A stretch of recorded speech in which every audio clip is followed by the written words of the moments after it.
समझौता करने की कोशिश करूंगा। मंत्र पाठ। ओम सहनावतु सहनौ भुनक्तु सह वीर्यं करवावहै तेजस्विनावधीतमस्तु मा विद्विषावहै। ओम शांति शांति शांति। न्याय दर्शन की 148वीं कक्षा आप सबका स्वागत है। शरीर की परीक्षा पीछे की थी प्रमेयों के अंतर्गत, और आगे अब आत्मा, शरीर, इंद्रिय क्रम के अनुसार इंद्रिय की परीक्षा प्रारंभ हो रही है। ये थोड़ा दूर तक चलेगा प्रकरण, और महत्वपूर्ण भी है क्योंकि इंद्रियों के विषय में काफी भ्रांतियां रहती हैं। तो उसमें इन्होंने प्रारंभ में चक्षु को आधार बना करके इंद्रियों की परीक्षा प्रारंभ की है, चक्षु को आधार बना करके। और परीक्षा इसलिए भी करनी पड़ रही है चक्षु की कि 5 इंद्रियां हैं हमारी, ज्ञानेंद्रियां, और 5 में 2 तो ऐसी हैं जहां कोई संदेह होता ही नहीं। जैसे रसना है, रसना पर जब कोई वस्तु पहुंच जाती है उसके ऊपर, उसका सन्निकर्ष हो जाता है, संबंध जुड़ जाता है, तब स्वाद का ग्रहण होता है, रस का ग्रहण होता है। त्वचा को ले लें आप, त्वचा में भी कोई संदेह नहीं है। जब त्वचा तक कोई वस्तु स्पर्श करेगी, सन्निकर्ष होगा, तभी उसका उष्ण शीत आदि का ग्रहण होता है। ठंडी वस्तु कोई भी हो या गर्म वस्तु हो, गर्म वैसे नहीं इसमें लपटा निकल नहीं हो, वैसे गर्म हो, तो जब तक आप छुआओगे नहीं तब तक उसका अनुभव नहीं होगा। तो इन 2 इंद्रियों में तो कोई संदेह नहीं रहता, रसना में और त्वचा में। संदेह का तात्पर्य अर्थात सन्निकर्ष होने पर ही विषय का ग्रहण होता है। और नासिका में थोड़ा सा लगता है, लेकिन वहां भी विचार करते हैं तो पता लगता है कि जो कण गंध को लेकर के आ रहे हैं वो नासिका में जब प्रविष्ट हो जाएंगे और उसमें छू जाएंगे उस इंद्रिय से, तभी उनका गंध का ग्रहण होगा। तो 3 में इस तरह से समाधान हो जाता है। क्योंकि हम सड़क से जा रहे हों, हाँ, हवा विपरीत हो, पास में ही हाँ, तो नहीं आएगा, बिल्कुल नहीं आएगा। और हम बचते इसीलिए ही हैं, हम देखते हैं हवा किधर से आ रही है, उधर बच के निकलते हैं। अगर दूर भी हो थोड़ी दुर्गंध, अगर हवा उधर की हो ना, दूर का भी दुर्गंधी आ जाएगी, आ जाएगी। संदेह के स्थल 2 हैं, शब्द और ये श्रोत्र और चक्षु। अब श्रोत्र पर चर्चा पीछे काफी हो चुकी है। यद्यपि वो कोई इंद्रियों का प्रत्यक्ष का विषय नहीं था, लेकिन शब्द का तो विषय था। तो शब्द का विषय, शब्द परीक्षा हुई है तो उसमें श्रोत्र इंद्रिय भी साथ में आई जाएगी, ग्रहण वही करती है। तो क्योंकि श्रोत्र में भी हम देखते हैं कि वहां शब्द कहीं हो रहा है, श्रोत्र हमारा कहीं है, और ऐसा लगता है प्रथम दृष्टया कि ये तो बिना सन्निकर्ष के ही शब्द ग्रहण हो गया। लेकिन वहां उसका समाधान पीछे हो चुका है कि शब्द संतति के माध्यम से वहां तक पहुंचता है और सन्निकर्ष होने पर ही शब्द का ग्रहण होता है। चक्षु पर अभी इतना विचार नहीं हुआ है, तो चक्षु में यह संदेह हो रहा है यहाँ पर, ये स्वयं आगे बताएंगे। हाँ, बिल्कुल निकटता, क्योंकि एक सिद्धांत है इनका कि इंद्रियां प्राप्यकारी होती हैं। प्राप्यकारी, प्राप्य प्राप्त करके विषय को ग्रहण करने वाली, तो इंद्रियों का ये सिद्धांत है, प्राप्यकारी, यानी अप्राप्यकारी नहीं होती हैं 5 इंद्रियां। और पीछे सूत्र आ ही चुका है, इंद्रियार्थ सन्निकर्षोत्पन्नम। सन्निकर्ष, वहां भी शब्द आ रहा है कि इंद्रिय अर्थ का सन्निकर्ष तो अनिवार्य है ना, तो अनिवार्य है तो इसका अर्थ है कि सन्निकर्ष जो होना है वही प्राप्य कारित्व है। प्राप्त करके विषय को ग्रहण करना, करने का धर्म होना, यह है प्राप्य कारित्व। युक्त्वा प्रत्यांत के साथ भी समास हो जाता है। तो प्राप्य कारित्व ये सिद्धांत है इंद्रियों के साथ में।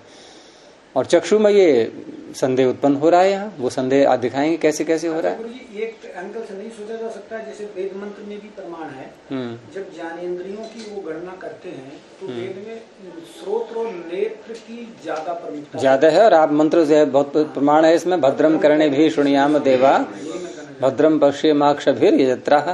कितनी आ गई? 2 ही तो आई। 2 ही है। और गुरुजी एक बात और मैं देखा कि हमारे पास अनुभव से जब विचारते इस मंत्र के ऊपर, तो हमारे पास जितनी भी जानकारी होती है, ये तो ज्ञान की 5 इंद्रियां हैं, लेकिन उन्हें प्रतिशत देखे हुए और सुने हुए का ज्यादा होता है। अगर संस्कारों का हम निरीक्षण करें अपने कि संस्कार रूप रस गंध स्पर्श शब्द इनमें से किसके अधिक बने हैं, तो वहाँ आपको रूप और शब्द के ही दिखाई देंगे। उसके ज्यादा संस्कार है और बहुत महत्वपूर्ण इंद्रियां हैं ये दोनों ही का है। और इसीलिए यहाँ चर्चा जो है शब्द पर पीछे बहुत विस्तार से कितने समय तक होती रही, ऊब गए पढ़ते पढ़ते उसको। तो ऐसे यहाँ पर अब चक्षु का है ये।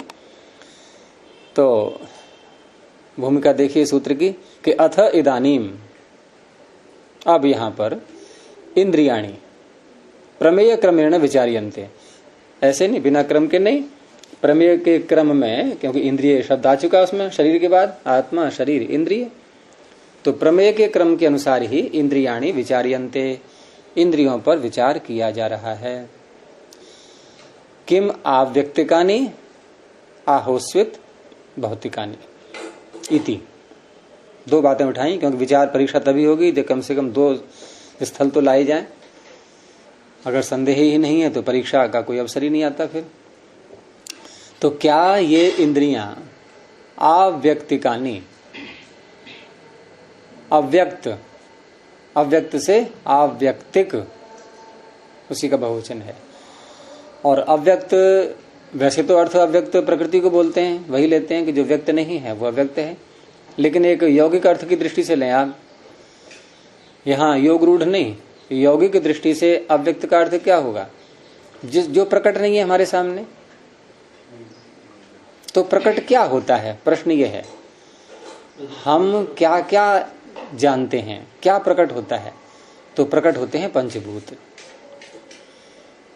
पंचभूतों को व्यक्त कहते हैं, और इसीलिए हम सब क्या हैं? व्यक्ति। ये प्रकट अर्थ में जैसे है ना, व्यक्त से व्यक्ति, व्यक्ति, हाँ, हम सब क्या हैं? व्यक्ति। ये भी व्यक्ति है, व्यक्ति का अर्थ आदमी नहीं है, जो प्रकट हो जाए उसे कहते हैं व्यक्ति। अंजु धातु और तिन प्रत्यय भाव में है ये। नहीं, जो आदि ना किम अव्यक्ति, एक तो अव्यक्त से आव्यक्तिक, आपने आव्यक्ति बोला, क छोड़ दिया, ठक प्रत्यय करो ना, आव्यक्तिक, ठक नहीं ठे, आव्यक्तिक नहीं, ठक ही होगा। हाँ, आज उपसर्ग है, कहाँ है उपसर्ग? आपने उपसर्ग कैसे ले लिया? अव्यक्त से आव्यक्तिक बना है। अव्यक्त में क्या उपसर्ग है? नए समास है, न व्यक्तम अव्यक्तम, जो व्यक्त नहीं। किम शब्द नहीं, आप और जगह पहुंच गए। आप अव्यक्तिक शब्द पर रहो पहले, केवल अभी अव्यक्त शब्द समझ में आ गया, पहले अव्यक्त को पकड़ो। अव्यक्त तो ठीक है, अव्यक्त से बनेगा आव्यक्तिक। अव्यक्त शब्द से संसार से क्या बनता है? सांसारिक। धर्म से क्या बनता है? धार्मिक। अव्यक्त से क्या बनेगा? आव्यक्तिक। आदि एच को वृद्धि नहीं करोगे? सांसारिक, संसार से भाव नहीं है यहाँ पर। तत्र बहुत से अर्थ हैं, भव अर्थ भी है, उससे उत्पन्न वस्तु भी है, तत्र जातः भी है, हाँ, कितिच से वृद्धि हो जाएगी।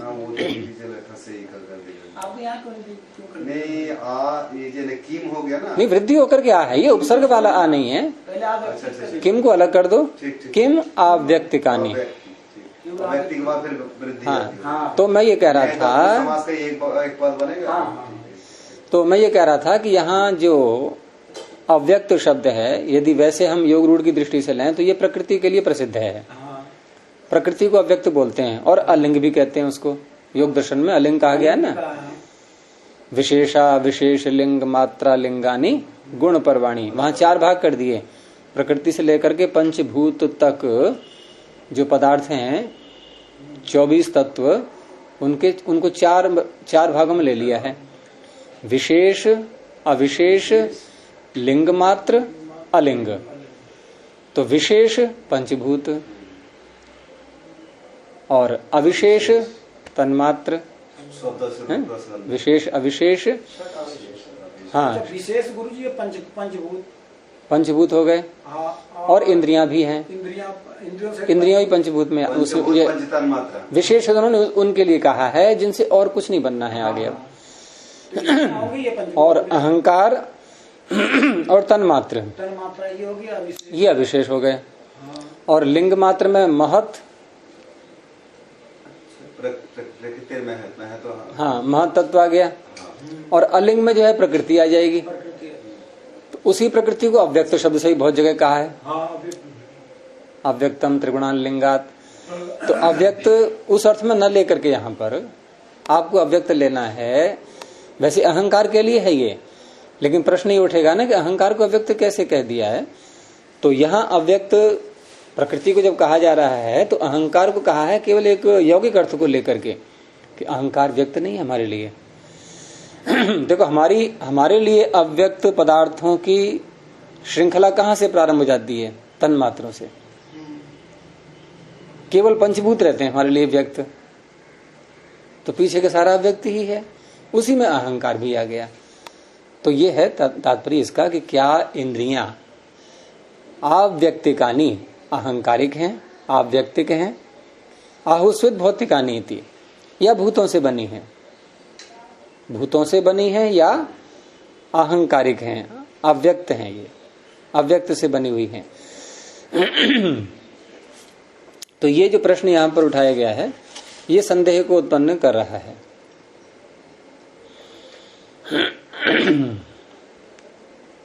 ठीक है, तो प्रश्न पूछा सिद्धांति ने, कुतः संशयः, कि आपने ये जो 2 बातें रखी ये संदेह वाली, ये संदेह आपको हुआ कहां से था? आपको ये 2 विचार मन में क्यों आए कि ये अहंकारिक हैं इंद्रियां या भौतिक हैं, भूतों से बनी हैं? क्योंकि इनका सिद्धांत क्या है न्याय दर्शन का इंद्रियों के विषय में? भूतों से बनी हुई, भौतिकानी इंद्रियाणी पीछे आ चुका है। इंद्रियां भौतिक कहलाती हैं। ये गोलकों को लेते हैं, ये जो सूक्ष्म शरीर के घटक जो इंद्रियां हैं वो नहीं, वो इसीलिए लेते हैं क्योंकि ये व्यवहार शास्त्र है ना। हाँ, इनका क्षेत्र यहीं पर है, ये इसी पर चर्चा करेंगे। तो इनका सिद्धांत है कि इंद्रियां भौतिक हैं, तो इसलिए पूर्व पक्षी से कह रहे हैं कि आपको ये शंका कहां से हुई कि ये अव्यक्तिक भी हो सकती हैं? तो सूत्र बोलेंगे आगे 32वां, कृष्ण सारे सति उपलम्भात व्यतिरिच्य च उपलम्भात संशय। ये पूर्व पक्षी का सूत्र है। और क्या कह रहा है पूर्व पक्षी? अपने संशय को दिखा रहा है, स्पष्टीकरण कर रहा है उसका, कि कृष्ण सारे सती, कृष्ण सार नेत्र में जो बीच में काला भाग है, सफेद भाग नहीं, काला भाग, कृष्ण सार। हाँ, वैसे कृष्ण सार से भी हम नहीं देखते हैं, वास्तव में तो देखते हैं कृष्ण सार के अंदर भी जो एक बीच में हिस्सा है, तिल जिसको कैसे, कनीनिका, और वो वास्तव में वो छिद्र है, वो छिद्र है ये आंख में, कृष्ण सार के बीच में। और ये भी कहते हैं कि जैसे छोटा बच्चा है और बड़ा व्यक्ति, तो कभी कभी कोई प्रश्न करते हैं कि बताओ ऐसा कौन सा अंग है जिसकी वृद्धि नहीं होती है, बच्चे से लेकर बड़े तक एक जैसा रहता है, वो यही है कृष्ण सार। हमारे साबरकांठा वालों ने एक ओम का चित्र निकाला है, आजकल मैं उसी पर तर्क करता हूँ, तो मुझे अब कुछ दिन में आभास हुआ, तो जो ओम का चित्र बनाया है तो बीच में सफेद और लाल पेन से ओम लिखा है, तो ओम के जो 3 अक्षर जो है पुलुत वाला चिन्ह है, उसके बीच में काला 3 के अंक में, हाँ 3 के अंक में वो बिंदु संघ बनाया, फिर वो नीले नीली धारियां बनाई, बहुत अच्छा लगा मुझे। तो मतलब ये वही बनाया आपकी पुतली वाला जो है सार की दृष्टि से बनाया। तो ये जो आंख का छिद्र है बीच में कनीनिका, ये बच्चे में जितनी जो साइज है अच्छा वो बड़े होने तक वही रहता है, वो नहीं बढ़ता अच्छा, है। इसलिए आंख बड़े छोटे किसी की भी लग जाती है, ट्रांसप्लांट होता है तो हाँ, आंख हो जाती है। किसी की भी लग जाती है। और इसीलिए जितना बड़े को दिखता है हाँ, उतना ही बच्चे को दिखता है, बल्कि और ज्यादा को, स्पष्ट को, हाँ, नई नई इंद्रिय है। तो ये जो कृष्ण सार है, इसके सती का अर्थ, यहाँ तो कृष्ण सार से आप पूरी आंख भी ले लो तब भी कोई बात नहीं है, क्योंकि पूर्व पक्षी जो कहना चाह रहा है कि कृष्ण सारे सती, कृष्ण सार के होने पर उपलम्भात हम रूप का ग्रहण करते हैं। कृष्ण सार के होने पर रूप का ग्रहण होता है, एक तो ये बात हो गई। और व्यतिरिच्य च, उपलम्बात पंचमी गुरुजी तो होने पर कैसे? प्राप्ति होने से, विषय की प्राप्ति होने से, रूप के ग्रहण होने से, किसी का कृष्ण सार खराब हो जाए तो रूप ग्रहण नहीं होगा। यानी कि कृष्ण सार यदि है तो उपलब्धि होती है विषय की। और व्यतिरिच्य च, इसको ये कोमा लगा लें यहाँ पर अल्प विराम। और व्यतिरिच्य च, और अतिरिक्त मतलब अलग हट करके, अलग हट करके तात्पर्य कि इंद्रिय यहाँ पर है और विषय जो अर्थ है वो दूर है। हम यहाँ से सूर्य तक को देख लेते हैं, हम यहाँ से सूर्य तक को देख लेते हैं, तारे देख रहे हैं, ये सब देख रहे हैं नहीं, तो क्या हमारा नेत्र वहां पहुंच गया? नहीं, हमारा नेत्र तो यहाँ पर है। हाँ। तो ये, और सिद्धांत यह है कि इंद्रियां अप्राप्यकारी होती नहीं, ये प्राप्यकारी होती हैं। तो इसका अर्थ है कि इंद्रिय वहां पहुंची। अब इंद्रिय वहां पहुंची तो भौतिक इंद्रिय तो वहां पहुंच नहीं सकती, तो आपको अभौतिक मानना पड़ेगा। अभौतिक में वही अहंकारिक शब्द आ गया। तो व्यतिरिच्य च उपलम्भात, पदार्थ पृथक होकर के उपलब्धि होने से, चाहे को भी में ले लो आप, संशय, ये संशय का कारण बन रहा है। देखो, कृष्ण सार के होने पर उपलब्धि होती है, ये तो भौतिकता को सिद्ध कर रहा है इसकी, क्योंकि अभौतिक में होना न होना ये शब्द नहीं घटेंगे। कृष्ण सार के होने पर विषय की उपलब्धि होती है, इससे लग रहा है कि इंद्रिय ये भौतिक है। क्योंकि खराब हो जाए तो नहीं दिखता। और व्यतिरिच्य, और पदार्थ दूर है, क्योंकि निकट लाते हैं दिखता नहीं। आंख के पास आप छुआ के देख लो कोई वस्तु, दूर हटाएंगे तो दिखेगी। तो ये क्या कि दूर हटाएंगे तो दिखेगी, इसका अर्थ है फिर तो ये इंद्रिय अभौतिक है, ये अहंकारिक है, विभू है, व्यापक है, फिर ये अर्थ निकलेगा। तो ये संशय हो रहा है। हाँ, दूर करके, दूर होकर, पदार्थ का दूर होकर उपलब्ध होना। व्यतिरिच्य च, अलग हट करके, दूर होकर, पदार्थ में और नेत्र में दूरी है और फिर भी उपलब्धि हो रही है। भाष्य देखिए कि कृष्ण सारम भौतिकम, स्पष्ट कर दिया कृष्ण सार तो है ये भौतिक। कनीनिका, तस्मिन अनुपहते, उस कृष्ण सार के ठीक होने पर, नष्ट न होने पर, चोट न लगने पर, उपहत कहते हैं नष्ट हो जाना, चोट लग जाना, घायल हो जाना। अनुपहते, ठीक ठीक रहने पर, रूप उपलब्धि, रूप की उपलब्धि होती है। उपहते च, अगर नष्ट हो जाए तो अनुपलब्धि, फिर नहीं होती। एक आंख खराब हो गई, उससे नहीं दिख रहा है, तो क्या खराबी हुई? बहुत अभौतिक वस्तु में तो खराबी होती नहीं। खराब कौन होता है? जो पंचभूतों से बना है, उसी में विकार आएगा।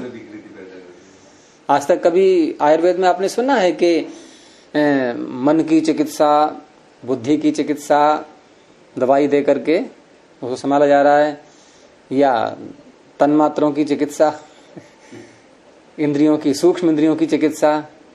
आयुर्वेद में चिकित्सा किसकी की जाती है? भौतिक इंद्रियों की। मानसिक रोग जो होता है, जो मानसिक रोग होते हैं, तो उस मन की चिकित्सा होती है, रोग की चिकित्सा होती है। मानसिक रोग तो हमने इसलिए कहा कि मन में ऐसे ऐसे विचार आने से उत्पन्न हुए, लेकिन उस रोग का प्रभाव किस पर पड़ेगा? हमारे शरीर पर। मन पे कोई गलत प्रभाव पड़ रहा है व्यक्ति को किसी कारण से, हाँ, यार रोग उत्पन्न हो, विकृति पैदा हो। विकृति वो कहाँ दिखाई देगी आपको? भाई शरीर में आपका रक्त संचार जो है वो घट जाएगा, बढ़ जाएगा, हैं, भूख लगना कम हो जाएगी, ऐसी सारी जो विकृतियां आपको दिखाई देंगी, कह रहे ये तो मानसिक रोगी है, हैं, तो वो तो एटीट्यूड देगा। तो विकृतियां आपको कहाँ दिखाई दे रही हैं? इधर घूमता है, उल्टा सीधा हाथ बुलाता है, तो ये सारा हाथ उथलाना, जो कुछ भी करना, ये सब कहाँ दिखाई दे रहा है हमें? शरीर में। दादा चिकित्सक परिभाषा चर लिखते हैं कि आतुरस्य रोगोपशमनम, रोगोपशमनम और स्वास्थ्य से स्वास्थ्य परिरक्षणम, स्वास्थ्य व्यक्ति को स्वस्थ बनाए रखना, स्वस्थ से स्वस्थ रक्षणम, आतुरस्य रोगोपशमनम, और जो आतुर हो गया है उसको रोग को दूर करना, तो शारीरिक ही है जैसी। तो ये सिद्धांत है कि सृष्टि के प्रारंभ में जो सूक्ष्म शरीर परमात्मा ने बना करके आपको दिया है, वह सूक्ष्म शरीर जब तक प्रलय न हो अथवा जब तक मुक्ति न हो जाए, तब तक वो ज्यों का त्यों रहता है। हाँ, ये सब गोलोकों में खराबी होगी। सूक्ष्म शरीर के जो घटक पदार्थ हैं उनमें न कभी कोई वृद्धि होती है, न घटना होता है, न कोई विकृति होती है, न कोई उसमें संशोधन होता है। और जो डॉक्टरों के पास जाते हैं, जो मनोवैज्ञानिक होते हैं, तो उनका नहीं, मनोवैज्ञानिक होते हैं, वो मैं कहा कि मनोविज्ञान होते हैं, उसका तात्पर्य वो नहीं है कि हम मन जो एक तत्व है उसको हम ठीक कर रहे हैं औषधि दे करके, विचारों में। हाँ, ऐसा होता है ना, मन में कार्य करने की जो सामर्थ्य है उस पर प्रभाव पड़ता है हमारे अन्न के माध्यम से। इसीलिए कहते हैं ना कि अन्न से मन बनता है, क्योंकि अन्न के द्वारा जैसा अन्न हम लेंगे उसके आधार पर मन में सत्व रज तम जितने हैं, कल्पना कर लो कि 100 सत्व, 50 तम रज और 25 तम, अनुपात बता रहा हूं, ये कल्पना कर लो ऐसे ही कि अब यहां पर ये 100, 50 और 25 ये जो संख्या है ये उतनी ही रहेगी। ये मन में सृष्टि के प्रारंभ से लेकर के सृष्टि के अंत तक वही रहेगी। अच्छा, अब होता क्या है, अन्न से क्या प्रभाव पड़ेगा? अन्न से यह प्रभाव पड़ेगा कि कभी तो सत्व क्रियाशील होंगे, कभी रज क्रियाशील होंगे। क्रियाशीलता की बात कर रहा हूं मैं, घटना बढ़ना नहीं, संख्या तो उतनी रहेगी। जैसे आप लोग बैठे हुए हो, अब आप लोगों में कभी इनकी बारी बोलने की, कभी तुम्हारी, कभी इनकी, इस तरह से कोई बोल सकता है, दूसरे चुप रहेंगे। उस काल में जो बोल रहा है उसे क्या कहेंगे? सक्रिय। लेकिन बोलने वाले के सक्रिय होते समय क्या अन्यों का अभाव हो गया? वो शांत हैं। तो हमारे अन्न के द्वारा जैसा हम अन्न ग्रहण करते हैं, सात्विक तामसिक राजसिक, ये शब्द भी इसीलिए वहां आ रहे हैं, सात्विक राजसिक। सात्विक अन्न लेंगे तो सत्व क्रियाशील रहेंगे मन में, और ये कार्य परमात्मा करता है कि जैसा अन्न हम लेंगे उसके आधार पर मन के उन्हीं तत्वों को वो क्रियाशील बनाएगा। हम राजसिक आहार लेंगे तो रजस क्रियाशील हो जाएगा मन में, जो कण हैं उसके, और उनकी क्रियाशीलता का प्रभाव कहाँ पड़ेगा? भाई प्रभाव तो शरीर पर ही पड़ेगा सारा, हमारी वृत्तियों में आएगा, हमारे व्यवहार में आएगा, हमारे आचरण में आएगा, प्रभाव तो यही आना है सारा। वो तो अनुमान लगाते हैं हम उनको, हम अपने व्यवहार को देख करके, दूसरे के व्यवहार को देख करके अनुमान लगाते हैं कि इसके मन में रज उभरा हुआ है, तम उभरा हुआ है, सत्व उभरा हुआ है। लेकिन उभरना ही बोलेंगे, इसको ऐसे मत बोलना कि सत्व बढ़ गया है, रज बढ़ गया है। व्यवहार में बोल देते हैं ऐसे, हाँ वृद्धि हो गई है। तो वृद्धि का अर्थ यहाँ क्या लेना है? अब वृद्धि का अर्थ नहीं कि 100 सत्व हैं उसमें तो अब ये जो है 101 हो गए या ये 150 हो गए, ऐसा नहीं। एक कण भी घटने बढ़ने वाला नहीं, उभार हुआ है, बस सक्रियता आई है, अपने कार्य में लग गए हैं वो। और कार्य क्या है उनका? भाई प्रख्या कार्य उनका हो गया, क्रियाशीलता रज की हो गई, स्थिति तम की हो गई, ये इनके कार्य हो गए। तो इस तरह से यहाँ पर इसीलिए गुरुजी वो संन्यास्त वाली बात भी ऋषिना लिखते हैं, वृत्तियों वाली में कहते हैं कि लोकेशना वित्तेशना पुत्रेशना त्रयमय तक्ता। फिर कहते हैं यस्य एका ऐसा भवति तस्य त्रयो भी भवति, दोनों और आ जाएंगे। हाँ, क्योंकि वो पीछे दबी हुई है, एक है मतलब दो दबी हुई है, जो नहीं होगी तो तीनों ही नहीं। संबंध है तीनों में, तीनों का संबंध, तीनों में संबंध है। जब तीनों बैठे ना, एक नहीं बोलेंगे तो हम बोलेंगे, ये चुप हो जाएंगे तो फिर आप बोल सकते हो। अब हम करते क्या है? हम ये करते हैं कि ऐसा अध्ययन, ऐसा भोजन, ऐसे विचार हमें उठाने चाहिए कि हमारा सत्व सक्रिय रहे, क्रियाशील रहे, तो हमारी प्रगति होती रहेगी, ज्ञान बढ़ता रहेगा। और अगर हम इसके विपरीत करेंगे तो फिर अन्य गुण भरेंगे और वो हमारे लिए पतन का कारण बनेंगे। हाँ, राजसी तामसी यद्यपि पूरे पूरे वो भी नहीं दबते हैं, उसमें योगदान थोड़ा हल्का सा रहता है, प्रधानता एक गुण की रहेगी। तो यहां जो बात चल रही है ये भौतिक है, इंद्रिय की बात चल रही है और उसी में चोट लगती है। कभी सुना है आज तक आपने कि डॉक्टर साहब मेरे सूक्ष्म शरीर के अमुक घटक में एक चोट लग गई आज, उसकी औषधि उसकी दवा। बहुत चोट लगा मेरे मन में, विचार तो मन में बड़ा चोट लगा। आप भले ही कह दो मन में चोट लगी है, लेकिन डॉक्टर जो औषधि निकालेगा वैद्य, वो मन में चोट लगने का कौन सा फॉर्मूला उसको ढूंढता रहे वो नहीं मिलेगा उसको। किसको क्या औषधि दूं मैं? मन को ही हम जो कहते हैं ना कि इसकी बुद्धि खराब हो गई है, बोलने में आता है ना कि बहुत बुद्धि खराब है इसकी, पागल है, बिल्कुल मूर्ख है, बुद्धि खराब हो गई। तो बुद्धि खराब होने का क्या अर्थ होगा? सत्वगुण दबा दिया उसने अपना, रजगुण भी जो है हल्का हल्का है और तमगुण को बाहर रखा है, होगी खराब बुद्धि। कण उतने ही है, उन कण में न कोई सड़ना गलना हो रहा है, न कोई वृद्धि ह्रास हो रहा है, कुछ भी नहीं है। वो ज्यों कहते हैं अपने में शुद्ध निर्मल बिल्कुल जैसे हैं, जैसे सृष्टि के प्रारंभ मिले थे वैसे ही हैं, और उनमें क्षीणता नहीं आती। ये जो क्षीणता आती है किस में आती है? स्थूल शरीर में। बूढ़ा कौन होता है? स्थूल शरीर। सूक्ष्म शरीर बूढ़ा नहीं होता। अगर ये बूढ़ा हो जाए तो जो नया बच्चा आगे जाए बनेगा, और यहीं से गया था सारा, सूक्ष्म शरीर की अंत्येष्टि तो होती नहीं, वो तो यहीं से गया है ना। अब नया बच्चा बना तो वो नए बच्चे के अंदर सूक्ष्म शरीर तो पीछे बूढ़ा होकर के आया हुआ है। ऐसा हो सकता है क्या? शरीर की विकृति होती, सद्भाव विकारा शरीर की होती है। हाँ है, सूक्ष्मता से देखेंगे तो बूढ़ा तो होगा, हो ही रहा है। नहीं वो नहीं होता, वो ऐसी व्यवस्था नहीं है ईश्वर की।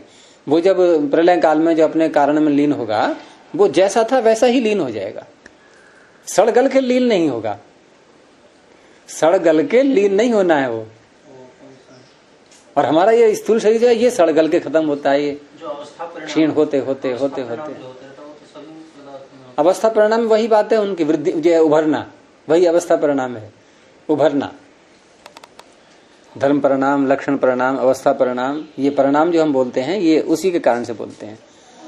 अंदर अंदर जो क्षीणता आती है उसकी वही तो अवस्था परिणाम। नहीं, क्षीणता नहीं आती है उसमें, भौतिक पदार्थ की होती है। हाँ, अभौतिक की नहीं होती है। तो चलिए यहाँ पर ये इन्होंने कहा कि तस्मिन अनुपहते रूपोपलब्धि उपहते च अनुपलब्धि, ये सिद्धांत हुआ।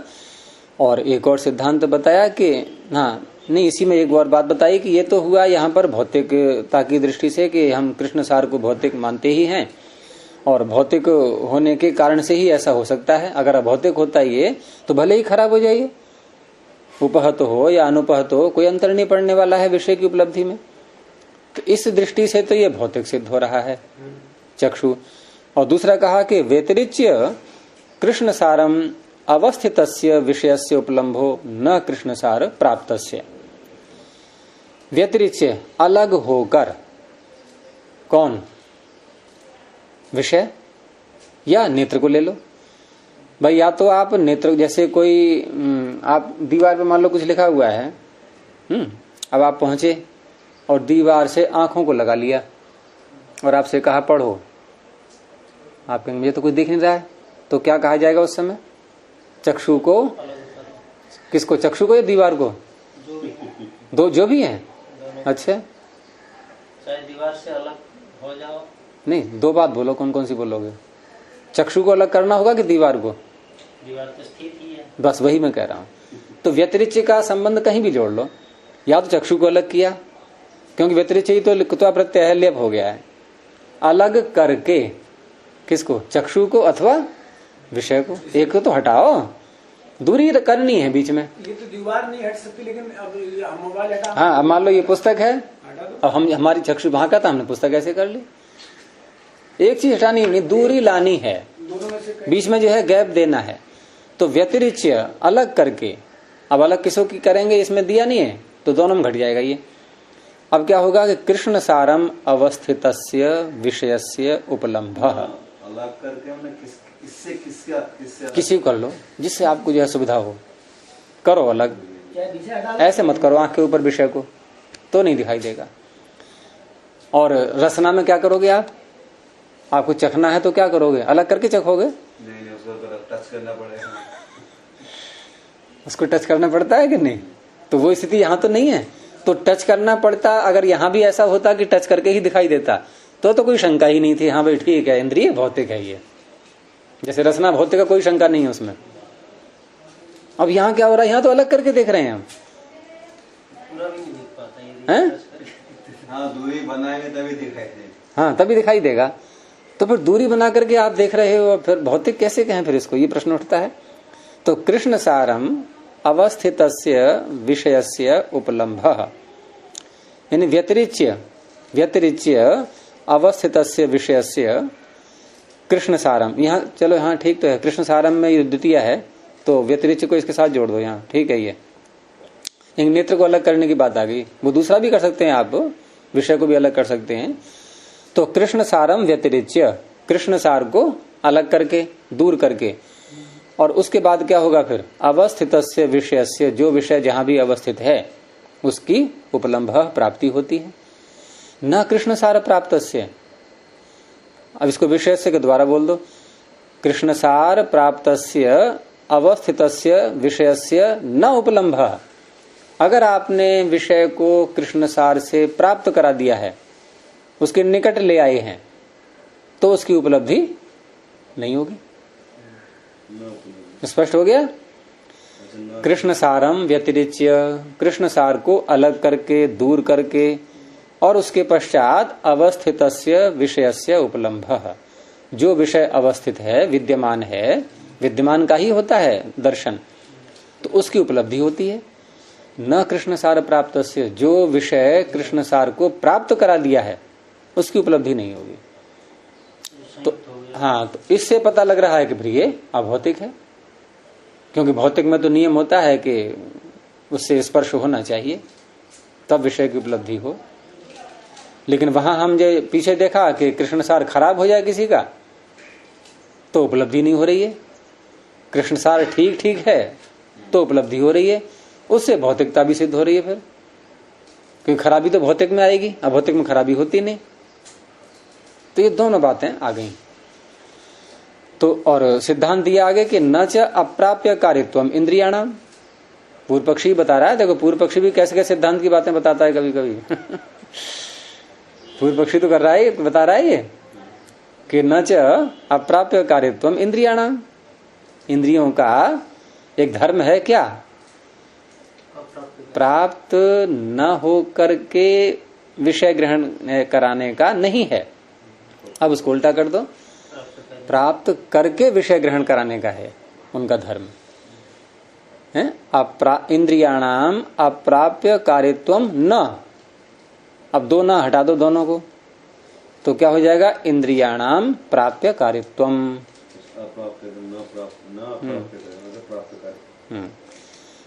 यहाँ अल्प विराम लगा लीजिए।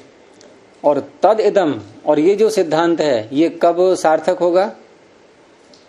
तद इदम अभौतिकत्व, यानी जो अंतिम बात जो बताई थी कि अलग करके, कृष्ण सार को अलग करके विषय की उपलब्धि हो रही है, और सिद्धांत यह है कि इंद्रियां प्राप्त होकर के ही विषय ग्रहण करती हैं, लेकिन यहाँ तो अप्राप्त होकर विषय ग्रहण हो रहा है, दूर हट करके विषय ग्रहण हो रहा है। तो तद इदम, ये दूर हट करके विषय ग्रहण करना, ये कब संभव होता है?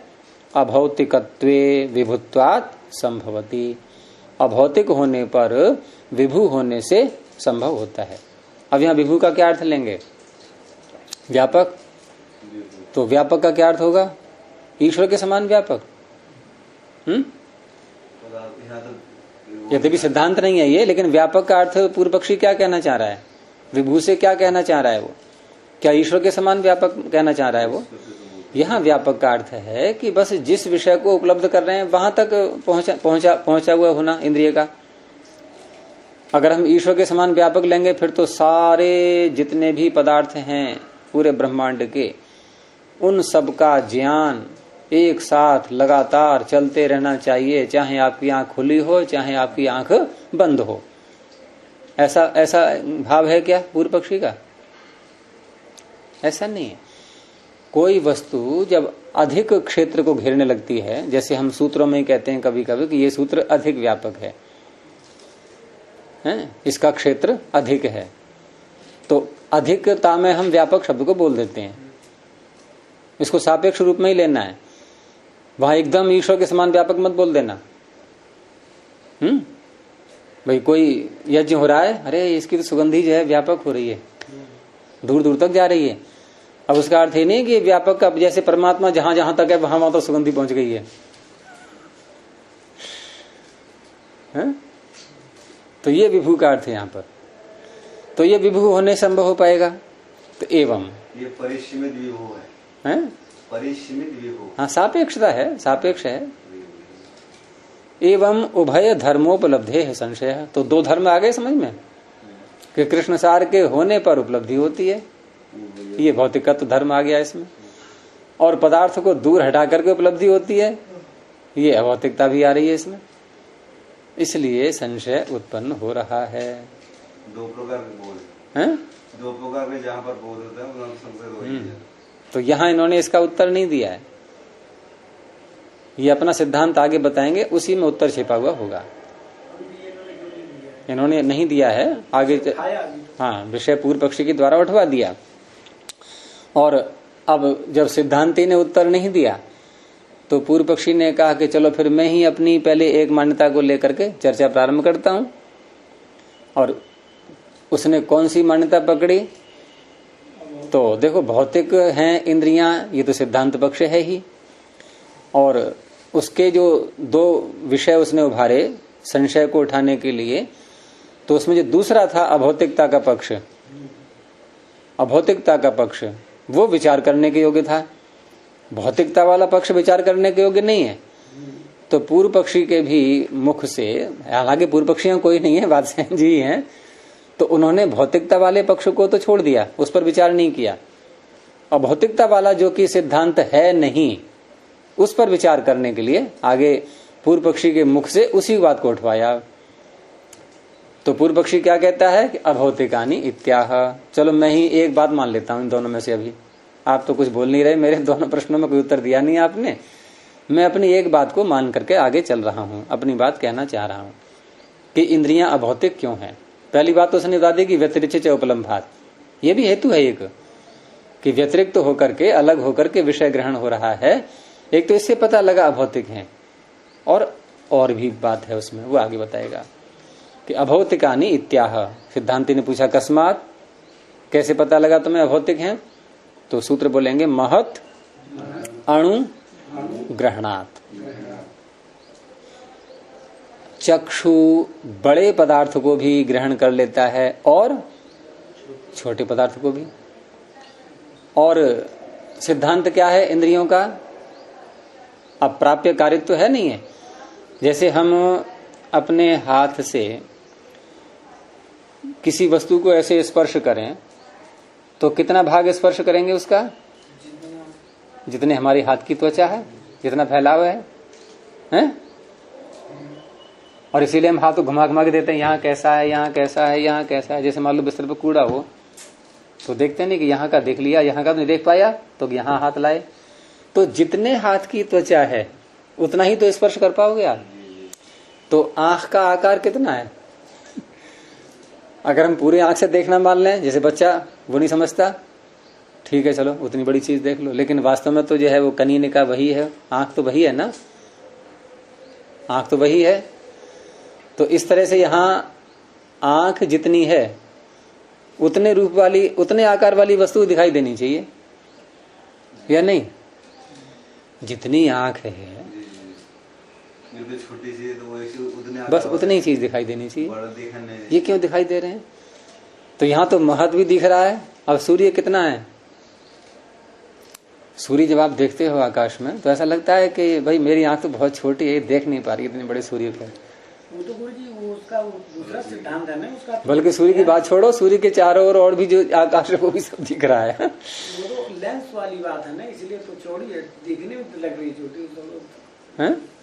तो लेंस है ना, वो तो नहीं, प्राप्यकारी सिद्धांत को लेकर के चलेंगे तो ये महद अणु ये बात बनेगी नहीं, ये अभौतिक पक्ष में ही बनेगी, क्योंकि पूर्व पक्षी अभौतिकता में हेतु दे रहा है ये कि महद का भी ग्रहण होने से, अणु का भी ग्रहण होने से ये सिद्ध हो रहा है कि चक्षु अभौतिक है। ये तो बहुवचन का प्रयोग कर रहे हैं, ये चक्षु को लेकर के चर्चा चल रही है, लेकिन अभौतिका नहीं कह करके अन्य इंद्रियों को भी लपेटना चाह रहा है पूर्व पक्षी, और चर्चा केवल अभी चक्षु के आधार पर ही है। तो अर्थ भाष्य देखिए कि महत इति, महत शब्द बोला पहले बड़ा, फिर महत्तरम और बड़ा, महत्तमम और बड़ा है, महद इति महत्तरम महत्तमम च उपलभ्यते, महत भी उपलब्ध हो रहा है, महत्तर भी हो रहा है, महत्तम भी हो रहा है। उदाहरण दे दिया यथा न्यग्रोध पर्वत आदि, न्यग्रोध का वृक्ष, ये व्याकरण में भी चलता है न्यग्रोध, यहाँ भी है, बट का वृक्ष है। तो न्यग्रोध का भी चक्षु से ग्रहण हो रहा है, और इतना बड़ा पर्वत, और फिर और ज्यादा देखना आपको सूर्य ले लो आकाश में, चंद्रमा ले लो, चंद्रमा तो बड़ा होगा पर्वत से या नहीं है?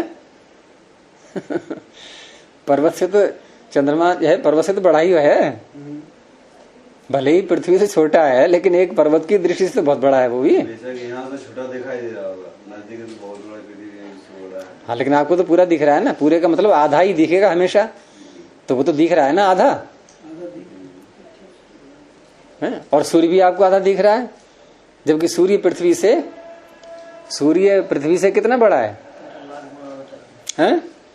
13 लाख गुना बड़ा है। तो 13 लाख का आधा क्या हुआ? 13 लाख का आधा क्या हुआ? 6.5 लाख हो गए, अर्थात 6.5 लाख पृथ्वियों का आकार, हम जिस पृथ्वी पर रह रहे हैं ऐसी पृथ्वियां 6.5 लाख, उनका जितना आकार बनेगा उतना आकार हम नेत्र से देख रहे हैं। और कुछ चाहिए इससे बड़ा भी? देख रहे हैं नहीं इतना बड़ा है? नहीं देख रहे? आधा सूर्य नहीं दिखता क्या? सूर्य आधा दिखता है। हाँ, चंद्रमा ज्यादा दिखता है? नहीं, आधा ही दिखेगा सब कुछ। उस पर नहीं दिख पा रहा। हाँ, सामने का हिस्सा आधा ही तो कहलाएगा। जैसे हम ये दीवार देख रहे हैं तो दीवार आधी दिख रही है, मैं आधी पीछे को है दूसरे कमरे में। वृक्ष वाला जो उन्होंने पढ़ा उसके अनुसार वृक्ष तो पूरा देखते हैं वो तो ठीक है कि अब ये भी पूरा ही माना जाएगा, लेकिन दर्शन जिसका हो रहा है वो आधे का ही हो रहा है। जो तो अनुमान से दिखाया ना, प्रत्यक्ष तो वहाँ पर भी वही दिखाया कि सामने वाला भाग हो रहा है, थोड़ा सामने वाला भाग। वहाँ पे भी तो महद इति महत्तरम महत्तमम च उपलभ्यते यथा न्यग्रोध पर्वत आदि। और जब अणु की तरफ चले तो यहाँ भी ऐसी बोल दो, अब अणु इति अणुतरम अणुतमम च गृह्यते यथा न्यग्रोध धानादि। अब देखो न्यग्रोध पीछे भी था, न्यग्रोध यहाँ पर भी है, कैसे अर्थ करेंगे? जब बड़े महत में न्यग्रोध का दृष्टांत दिया तो अणु में न्यग्रोध कैसे आएगा? तो यहाँ है न्यग्रोध का बीज, यहाँ वृक्ष मत ले लेना। वट वृक्ष का बीज कितना बड़ा होता है? जब भी सूक्ष्म बीज का दृष्टांत कहीं देते हैं तो वट वृक्ष का ही देते हैं। एक बड़े फल में भी उसमें छोटे छोटे बीज होते हैं, पूरा फल नहीं होता। न्यग्रोध का इतना बड़ा जो फल होगा उसमें भी बहुत बड़ा बड़ा छोटे। तो यहाँ न्यग्रोध से आप ले लो, उसका फल ले लो, है ना, और उस फल के अंदर जो आप कह रहे हैं छोटे छोटे वो ले लो आप आगे धान आदि शब्द से। न्यग्रोध धान आदि दो चीजें यहाँ भी देनी थी इनको, यानी कि छोटा जो फल दिखाई दे रहा है न्यग्रोध का, और उसके अंदर विद्यमान छोटे छोटे और बीज, जैसे खसखस के दाने जैसे होते हैं। इतना बड़ा जो है उसी में समाया हुआ है, इतना बड़ा बड़ा बीज, तो उनको भी नेत्र ग्रहण कर रहा है। तो ये तो बड़ी विचित्र बात है। यहाँ नेत्र का जितना आकार होना चाहिए उतना ही ग्रहण होना चाहिए, क्योंकि इंद्रियां प्राप्यकारी होती हैं। तो तद एवं उभयम, वही न्यग्रोध के अंदर जो फल के अंदर जो बीज हैं छोटे छोटे। तो तद उभयम उपलभ्यमानम, ये दोनों जो है महत और अणु, इन दोनों की जो उपलब्धता है, उपलभ्यमान प्राप्त होते हुए, ये दोनों प्रकार के परिमाण का जो ग्रहण हो रहा है ये प्राप्त होते हुए चक्षुषो भौतिकत्वम बाधते, ये चक्षु की भौतिकता को बाध रहे हैं, अर्थात उसका खंडन कर रहे हैं। और क्या सिद्ध कर रहे हैं कि ये अभौतिक है। क्यों भौतिकता को बाध रहे हैं ये? कि भौतिकम ही यावत तावदेव व्यापनोति। भौतिक वस्तु जितनी होती है, आप जिस दरी पर बैठे हैं तो दरी आपने फैलाई, बिछाई, तो ये दरी इस फर्श के कितने भाग को स्पर्श करेगी, कितने भाग को ग्रहण करेगी? जितना इसका विस्तार है। तो चक्षु जो है जितना है उतना ही विषय इसको गृहीत होना चाहिए, उतना ही रूप, क्योंकि भौतिकम ही यावत तावदेव व्यापनोति, वो उतने को ही व्याप्त कर पाता है। अब देखो यहाँ व्याप्ति का अर्थ क्या है? व्यापकता जो शब्द है ये, इसीलिए मैंने कहा था पीछे कि सापेक्ष है ये। और अभौतिकम तु विभुत्वात् सर्वव्यापकम। अभौतिक पदार्थ कैसा होता है? विभू होने से सर्वव्यापक हो जाता है। फिर वो बहुत ध्यान से सुन रहे हैं, सत्यपति चौंक रहे हैं क्या? है? आत्मा कैसा है? भौतिक या भौतिक है? भौतिक है ना, भौतिक है आत्मा। भौतिक है, नहीं, दो में से एक तो होना ही है। आप उल्टा क्वेश्चन अभौतिक है तो विभू होने से, देखो वाक्य, विभू होने से अभौतिकम तो विभुत्वात् सर्वव्यापकम।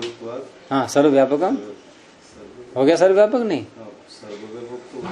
है? जितना आया उतना वहाँ उसको दृष्टिकोण दे रहे हैं। शरीर में अभौतिक है या नहीं है आत्मा? भौतिक है, भौतिक है तो विभू होने से सर्वव्यापक हो गया। ये वाक्य जो लिखा हुआ है, इस वाक्य को आत्मा को विभू मानने वाले प्रमाण के रूप में उद्धृत करते हैं। क्या ठीक है? देखो, पहली बात तो ये पूर्व पक्षी का सूत्र है, और पूर्व पक्षी के सूत्र को हम कहीं चर्चा में और प्रमाण के रूप में उसको दे दें, उद्धृत कर दें, ये ठीक है क्या?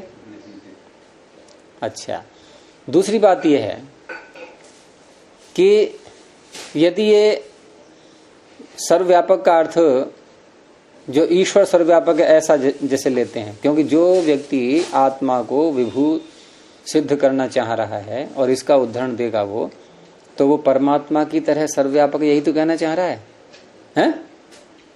क्या यहाँ पर ये पूर्व पक्षी नेत्र को भौतिक अभौतिक कह करके सर्वव्यापक कह रहा है, तो क्या इसका वही तात्पर्य है?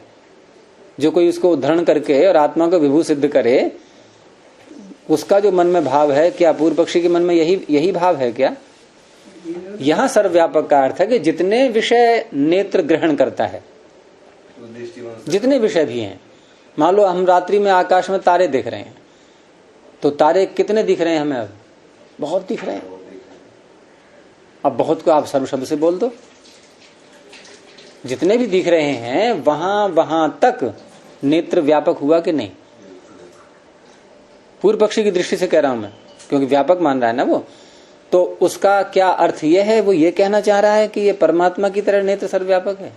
नहीं, जिन जिन विषयों को उपलब्ध कर रहे हैं वहां तक सर्वव्यापक है वो।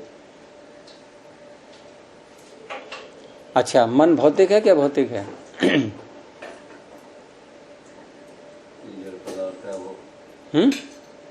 भूतों से बना भौतिक होता है, सीधा सा शब्द पकड़ो आप। अभौतिक है, इंद्रियां भौतिक है, मन अभौतिक है, पीछे कहा है इन्होंने। तो मन को इन्होंने क्या माना है? न्याय दर्शन ने अणु माना है कि विभू माना है? और चर्चा पीछे आ चुकी है विस्तार से।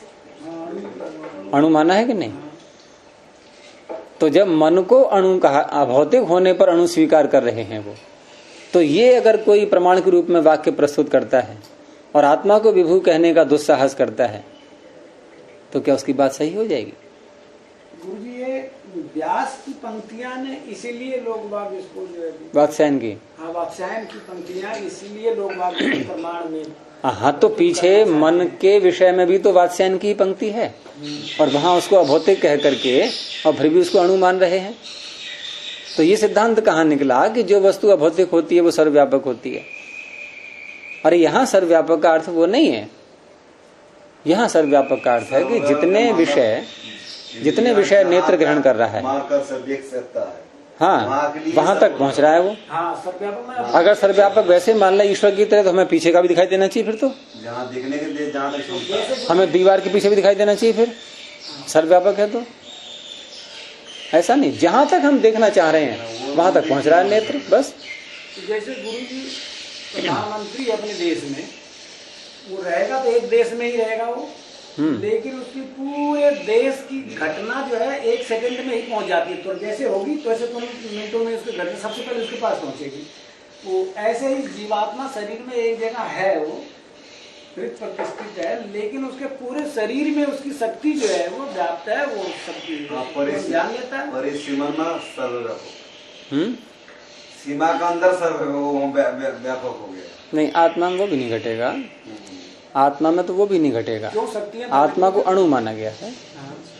शक्ति शक्तिमान से बाहर नहीं होती, ये सिद्धांत है।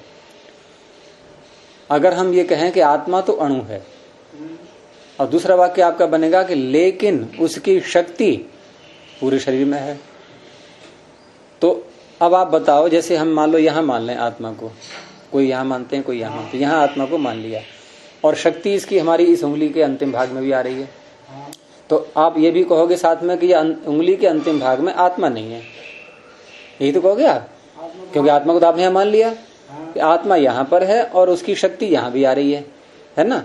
तो यहाँ शक्ति ही आ रही है, आत्मा तो नहीं है ना। तो आपको फिर ये भी एक मानना पड़ेगा कि शक्ति शक्तिमान से बाहर भी रह सकती है, वो संभव नहीं है। सर्वव्यापक मानना पड़ेगा, पूरे शरीर में सब जगह आत्मा नहीं, सर्वव्यापक नहीं है। ये जो क्रियाएं सारी हो रही हैं, सारी संवेदनाएं, यहाँ तो ईश्वर अपना कार्य कर रहा है पूरा। ईश्वर तो है सर्वत्र, आप उसे क्यों छोड़ दिया आपने? और वो क्या असमर्थ है इन सारे कार्यों को करने के लिए? समर्थ है वो। सारी संवेदनाएं और सब जो है, हाँ, ईश्वर यहाँ भी है और ईश्वर जीवात्मा में भी है। तो जो तत्व बाहर भी है और जहाँ जानकारी पहुंचानी है वहां भी है, उसे कितनी देर लगती है?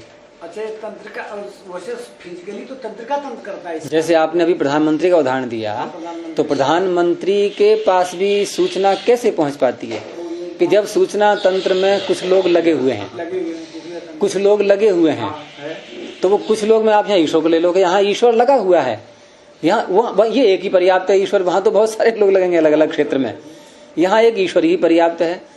तो ईश्वर यहाँ लगा हुआ है, पीछे बैठा हुआ है उसके। ईश्वर को यहाँ क्यों माने? यहाँ तुम्हारे पास तंत्रिका तंत्र है ना। तंत्रिका तंत्र जड़ होता है, चेतन नहीं होता। तंत्रिका तंत्र जड़ है। अच्छा, और ज्ञान और जड़ इनमें विरोध है आपस में। हम किसी को जड़ क्यों बोलते हैं?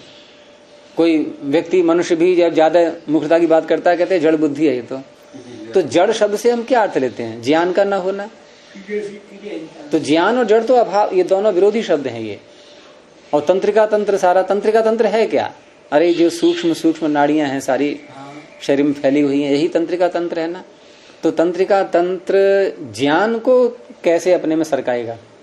ज्ञान कोई ऐसी वस्तु है नहीं, गुण है ज्ञान, और गुण में गति होती है क्या? जैसे विद्युत गुरु जी एक जगह भंडार में बनती है और एक जगह पहुंचती है। विद्युत तो कण है, वो तो कण है, और कणों में गति होगी, कणों में तो गति होती है। विद्युत कोई शक्ति का नाम नहीं है। शक्ति हम इसलिए बोलते हैं, हमें दिखती नहीं है। जो चीज हमें नहीं दिखती है उसको हम शक्ति शब्द से बोल देते हैं। विद्युत कण है ये। इलेक्ट्रॉन क्यों कहते हैं इनके लिए? इलेक्ट्रिक बोलते हैं बिजली को, नहीं इलेक्ट्रिक। तो इलेक्ट्रिक क्या अर्थ क्या होता है? इलेक्ट्रॉन से बना पदार्थ। अच्छा, जो मतलब पानी टरबाइन पे पड़ता है, टरबाइन घूमती है, उससे जो, हाँ, उससे कण उत्पन्न होते हैं। उत्पन्न होने का अर्थ यहाँ उस रूप में लेना कि नए कण बन गए हैं। वो हैं पहले से ही सारे, लेकिन ईश्वर ने वहां उनको संग्रहित कर दिया। और वो विद्युत कण जो हैं वो आगे फिर उनका प्रवाह चलेगा। अब उनके प्रवाह की ईश्वर ने ऐसी व्यवस्था कर रखी है कि वो धातु के माध्यम से ही आगे बढ़ते हैं, लेकिन वो आपको दिखाई नहीं देंगे। वो चल तो रहे हैं उस धातु में, तार में आ रहे हैं। 100% सोने में जाता है। जितना कण इधर है उतना कण इधर, पूरा का पूरा 100% सोने में जाएगा। चांदी थोड़ा कम, तांबे की थोड़ा कम। वो सब में अलग अलग है। वो फिर सबसे घटिया, वो ईश्वर की जो है रीति नियम इसमें कार्य कर रहे हैं। लोहा सबसे घटिया, लोहा तो मुश्किल से 5-7% गर्म हो जाता ना, इसलिए उसमें ज्यादा नहीं। तो इस तरह से ये ऐसे नहीं बोलना है कि आत्मा या अणु होने पर भी उसकी शक्ति सर्वत्र है। ये समाधान और इसी बात को लेकर के बहुत से लोग जो है ईश्वर को भी एक देशी मानने लगे हैं। ईश्वर को एक देशी मानने वाले भी यही तर्क प्रस्तुत करते हैं कि देखो ईश्वर एक देशी है लेकिन उसकी शक्ति सारे में है। हाँ, ये तर्क वहां भी घट जाता है। तो पहली बात तो ये शक्ति को करो क्लैरिफाई, पहले शक्ति है क्या है इसको डिफाइन करें हम। तो शक्ति एक धर्म है, गुण है, और गुण या धर्म बिना धर्मी के संभव नहीं है, रह नहीं सकता। हमें तो फिर मान पड़ेगा शक्ति शक्तिमान से अलग भी हो सकती है। अलग हो सकती है फिर तो ऐसा नहीं होता है। अब उसमें कोई प्रधानमंत्री का या किसी का उदाहरण देने लगे तो प्रधानमंत्री की शक्ति नहीं पहुंची है बाहर कहीं सूचना को इकट्ठा करने के लिए, वहां अन्य मनुष्य पहुंचे हुए हैं, उनके माध्यम से सूचना आ रही है। प्रधानमंत्री की शक्ति नहीं गई है वो। तो ऐसे ही परमात्मा की शक्ति कहीं नहीं जाती। परमात्मा की शक्ति शक्तिमान में ही उसी में रहती है, उसके अंदर रहती है बिल्कुल। जहां जितना परमात्मा है उतनी ही शक्ति है, ऐसी जितना जीवात्मा है उसकी उतनी शक्ति है। फिर एक प्रश्न, हाँ गुरु जी एक प्रश्न और रह जाता है। बोलो। कहा गया तो आत्मा में है, वो सोचा कि पैर में कांटा लगा, तो आत्मा तो यहाँ पर भी है, अंगूठे में भी है जहाँ कांटा चुभा है। आत्मा नहीं, परमात्मा परमात्मा है, ठीक है, यहाँ पर भी है, ठीक है, और आपने मस्तिष्क में भी है, ठीक है। फिर ये तंत्र का तंत्र की क्या जरूरत है, फिर परमात्मा कर लेगा ना सारा काम। अच्छा, हाँ ये प्रश्न आपने सही किया। इसका उत्तर ये है कि जब तक जीवात्मा शरीर में है, हाँ, या यूं कह लो कि जब तक जीवात्मा बंधन की अवस्था में है, हाँ, बद्ध अवस्था में है, हाँ, तब तक परमात्मा उसको ज्ञान जो कराएगा तो डायरेक्ट ही, हाँ, हाँ, लेकिन साथ में कुछ ऐसे सिद्धांत उसने और जोड़ रखे हैं जिनको रीति नियम कहते हैं कि उनके होने पर ही कराएगा। आप इसी बात को ही क्यों ले रहे हैं, ये कांटे वाली बात, आप नेत्र से देखने को ही ले लीजिए आप ना कि हम कहते हैं कि हम नेत्रों से ज्ञान प्राप्त कर रहे हैं, नाम भी रख दिया इनका ज्ञानेन्द्रियां, ज्ञान की इंद्रियां, और कहते क्या है, नेत्र क्या है, जड़। तो जड़ इंद्रिय क्या काम कर रही है, ज्ञान ग्रहण कर रही है। हो गया ना उल्टा वाक्य सारा ये। तो ये बात तो यहाँ भी घटेगी। अब यहाँ भी आप उसी परमात्मा को लाएंगे कि परमात्मा बाह्य दृश्य का, बाह्य पदार्थ का जीवात्मा तक ज्ञान पहुंचा रहा है। अब आपका प्रश्न यहाँ बन जाएगा कि जब पहुंचा रहा है तो नेत्र बीच में क्यों आ गए? ऐसे भी पहुंचाता है लेकिन मुक्त अवस्था में, वो चीज अलग हो गई, वहां कोई इंद्रिय नहीं है। लेकिन बद्ध अवस्था में, क्योंकि उसने जीवात्मा ने अपने को अभी इतना योग्य, इतना अधिकारी नहीं बनाया है, तो ईश्वर कहता है कि भाई तुझे एक काम करना पड़ेगा कि तू पहले विचार कर। किस बात का विचार कर? नेत्र खोलने का। तो ठीक है भाई, ठीक है, मैंने विचार कर लिया। अब विचार तो जीव ने कहा, नेत्र किया, नेत्र खोलने का, खोला ईश्वर ने। अब खोला ईश्वर ने, अब यहाँ पर विचार करने के बाद जो नेत्र ईश्वर ने खोला, उसके पश्चात उसने बाहर का ज्ञान प्राप्त कराया। उसके पश्चात उसने बाहर का ज्ञान प्राप्त कराया जीवात्मा के लिए। अब यदि विचार जीवात्मा ने कर लिया कि मैं नेत्र बंद करूंगा, तो ईश्वर कहता है अगर तू ऐसा विचार करेगा तो मैं तेरे नेत्र बंद कर दूंगा और फिर मैं तुझे ज्ञान नहीं कराऊंगा, फिर मैं तुझे ज्ञान नहीं कराऊंगा। जैसे कोई बच्चा है, अब बच्चा मिठाई मांग रहा है। अब पिता क्या कहता है कि देखो मैं तुझे मिठाई खाने को तो दूंगा, लेकिन तू पहले ये मंत्र मुझे याद करके सुना दे। अब बच्चे ने मंत्र याद करके सुना दिया, मिठाई खाने को मिल गई। तो बच्चा ये भी कह सकता है, नादान बच्चा, कि इस मंत्र ने मुझे मिठाई दिला दी है। इस मंत्र ने, इस मंत्र से, और स्पष्ट कर लो, इस मंत्र से मुझे मिठाई मिल गई। तो क्या मंत्र से मिली थी मिठाई? कोई संबंध नहीं है। और एक उदाहरण दूं आपके लिए कि डॉक्टर ऑपरेशन कर रहा है, ऑपरेशन थिएटर में, और आपने देखा होगा कि एक बत्ती बाहर जला देते हैं, रेड और ग्रीन दो होते हैं। तो रेड बत्ती जल रही है बाहर, और बाहर उसके मरीज के परिजन बैठे हुए हैं, और डॉक्टर ऑपरेशन कर रहा है, ऑपरेशन चल रहा है। इस बात का ज्ञान बाहर वालों को है कि नहीं है? है? क्या दिख रहा है उनको डॉक्टर? अच्छा, अब जो बत्ती जल रही है ग्रीन, क्या उसका संबंध उन डॉक्टरों के ऑपरेशन से है क्या कोई?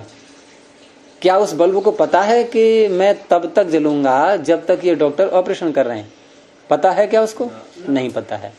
अब बाहर के व्यक्तियों को पूरा ज्ञान हो रहा है कि ऑपरेशन चल रहा है, हो रहा है नहीं हो रहा है ज्ञान, और जहां ग्रीन बल्ब जला, बाहर के वालों को पता लगे ऑपरेशन हो गया। तो अंदर की क्रियाओं का ज्ञान उस बल्ब ने कैसे करा दिया। अब सामान्य व्यक्ति ये कहेगा देखो बल्ब बता रहा है कि ऑपरेशन हो रहा है, बस यही स्थिति हमारी है। ये जो बल्ब है ना ये जब खुला रहता है तो ईश्वर ज्ञान कराता है। हमने क्या समझ लिया, नेत्र से ज्ञान कर रहे हैं। जैसे वहां कोई कहने लगे कि हम बल्ब से ज्ञान कर रहे हैं कि ऑपरेशन हो रहा है, बल्ब से ज्ञान नहीं हो रहा है, बल्ब एक संकेत है। तो ऐसे ही संकेत हैं सारी इंद्रियां, ऐसे ही सारा तंत्रिका तंत्र भी संकेत है। उससे लाभ क्या है, उससे ये लाभ होता है कभी कभी कोई विकृति आती है तो परमात्मा ज्ञान नहीं कराता, तो हम उसकी चिकित्सा करते हैं। फिर अब चिकित्सा करते हैं तो चिकित्सा में क्या हमने उसकी विकृति को जो दिखाने का ज्ञान चल रहा था उसको दूर किया है, उसमें रुकावट को दूर किया है क्या? नहीं।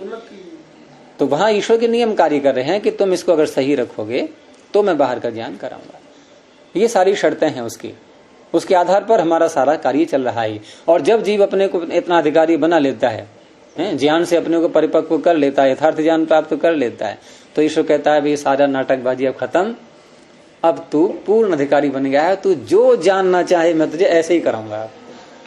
अब ये बाहर की शर्तें सारी समाप्त हो गई। उसके अंदर फिर यौगिक शक्ति आ जाती है, वो उसी को बोलते हैं, उसी को योगज धर्म या यौगिक शक्ति, उसी का नाम है। जीवन में आता कहते भाई, क्योंकि यौगिक शक्ति का अर्थ है योग होने पर, जुड़ जाने पर जो शक्ति प्राप्त हुई है।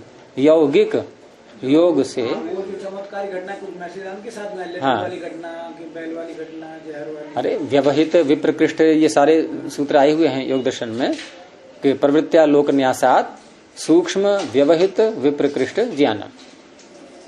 तो ये बाहर की जो बाधाएं हैं कि ऐसा होने पर ऐसा होगा, ये जो हम वाक्य बोलते हैं ना, व्यवहार में बहुत सी ऐसी बातें करते हैं कि भाई तू ऐसा कर ले तो ऐसा मैं करूंगा तेरे साथ में।